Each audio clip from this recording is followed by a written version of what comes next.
test. 20 hours is okay, still good enough. It was never done before.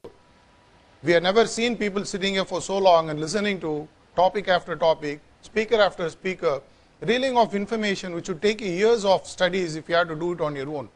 Yet, all we needed was one single excuse for us to get off the stage, pack up and go. Had we done it, what would have happened? Imagine to the standards that we set. While we set the standards and while we get the resources, MMA put in all the resources they can, SRM put in all the resources they can, you have so many support partners, Hoogly, and so many people who have put in the resources we can. All it needs is for a few people to stand and say, sorry, we can't do it, we are leaving.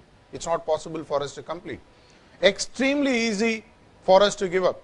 Imagine a 100-meter race is not completed till you actually run 100 meters.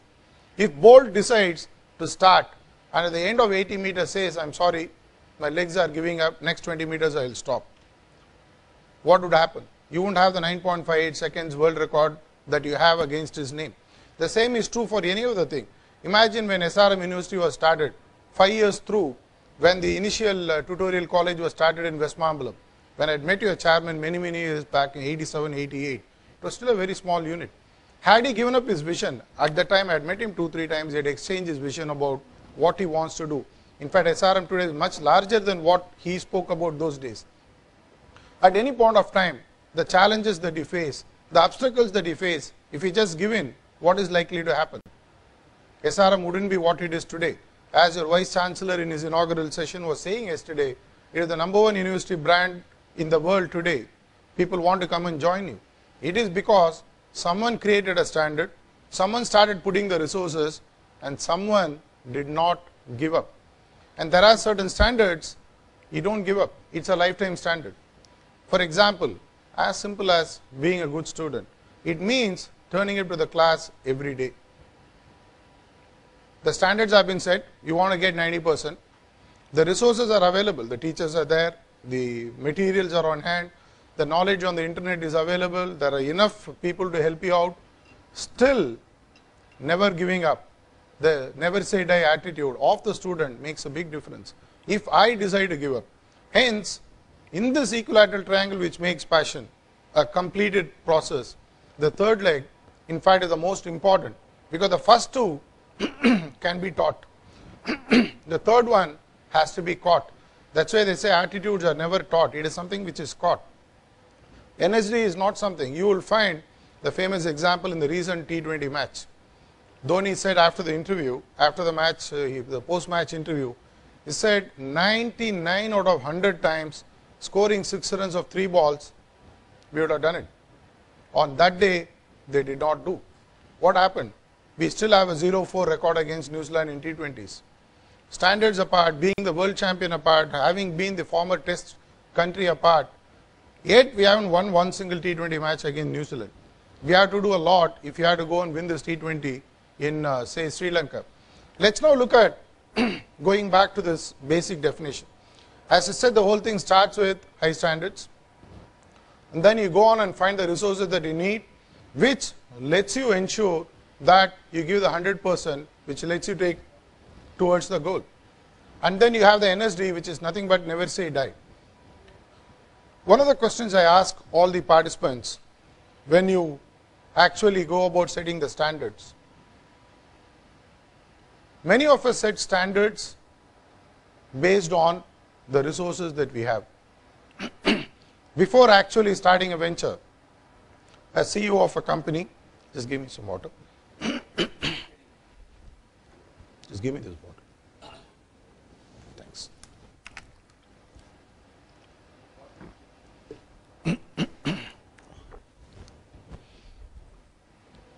Say you look at the budgets that you have, you look at the manpower that you have, you look at the reach you have, and then decide that these are my resources and based on which I set the standard. If that is going to happen,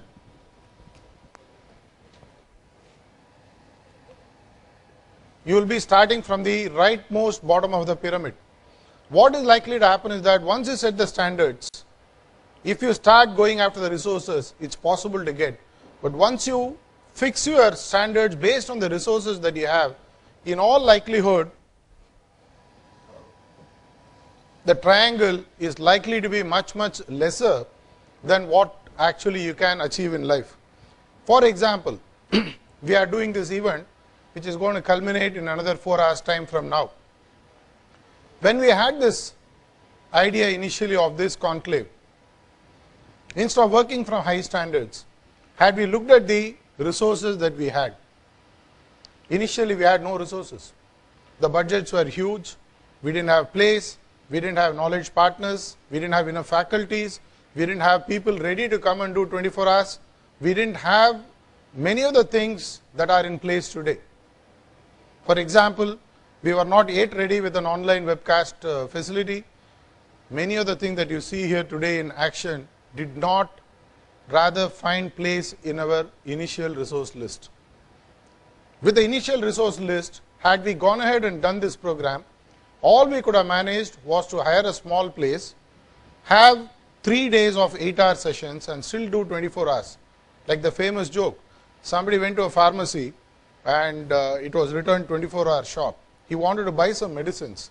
He went, as he was going in, the shop was closing down. So the person asked, I want to buy medicines. He said, sir, we are closing down, come after 3 hours. He said, it says 24 hours. He said, not continuously. So like that, it's quite easy for us to say, we are not doing 24 hours continuously. Please take a break, come back later. We decided the standards. The standards are not born from resources. The standards are born from what we call as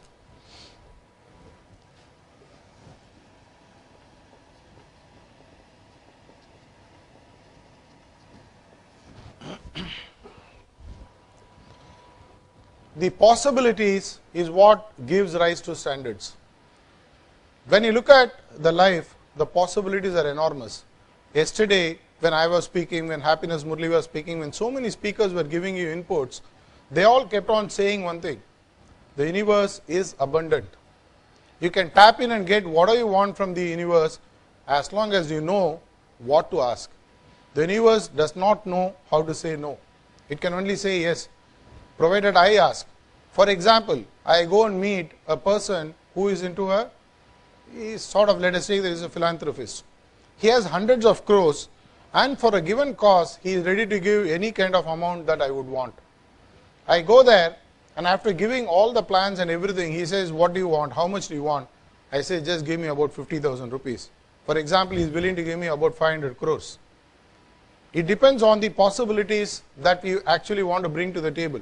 If I think something is possible, that possibility gets converted as a high standard. Possibilities normally, as I was sharing yesterday in my goal setting session, come from dreams. When man decided to put the feet on the moon, it was never done before. When we take previously established standards as a benchmark, normally what happens is we work on a concept called as theory of constraints. We say that this has not been done before. Nobody has ever ventured. This is not possible. We don't have the resources. Hence, we lower the benchmarks. When we lower the benchmark, the triangle starts shrinking. At a very low level, for example, I always ask this question because all of us, this is a cricket loving nation. The highest score possible in a T20 match, if you have to ask somebody, you have 20 overs. Each over has 6 balls. Legal deliveries, we are looking at 20 overs. We are talking about 120 legal deliveries. Theoretically speaking, the highest possible score in a T20 match is 720 runs. Till it is being done, the teams can evolve. If you are only looking at how to save my wicket, how to ensure that I don't get out, how to ensure that I at least rotate the strike and take singles, you are looking at about 120, 130, 140. Till about 2008, scoring anything in the range of 300, 310 in a T50 match, 50-50 match was considered a great benchmark. And then that in one single match in Wanderers, the whole thing was turned upside down. Australia scored 434 in 50 overs, a world record. Sorry? 434 they scored. I was watching the match live, and there were the greatest of bowlers being taken to the cleaners, 90 runs in 10 overs, 100 runs in 10 overs. And he felt really shamed. I mean, we all thought we'll switch off and go, what is the point? It's a massacre. People are being killed. I mean, innocent South Africans are being tortured on the field. 434 runs, 130 runs higher than any other team has ever scored before. When they came back, they won with 2 balls to spare and they scored 438. When you think something is possible, the resources fall in place. The same thing I tell in T20. For bowlers, the possibility is you can take the opponent team out in 10 balls for a total score of 0. Once you decide your standard, all you have to do is find the resources. The gap does not come from resources to standards. It is always from standard to resources. For example, when your university was born, if a chairman has said, I have only about 5 acres, let me make my vision based on these 5 acres that I have. This college, rather this university would have still remained a college offering a few degrees and a few diplomas in a few area of specialization. Today, if it has become a university offering anything that you can imagine, it is because your chairman, I am very sure, was not working from resources, he was working from possibilities. When you work from possibilities, you get any resource that you want. All you need is to go out and convince.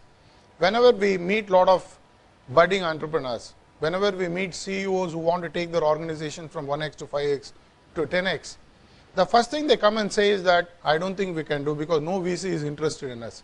I said, don't worry about what VC has to offer. You think about what he can offer. The VCs will come and find you. It is not the job for you to go and find the VC. If your product is good, if your service is good, VCs will stand in line to give you that investment that you need. Let us see the example here once more.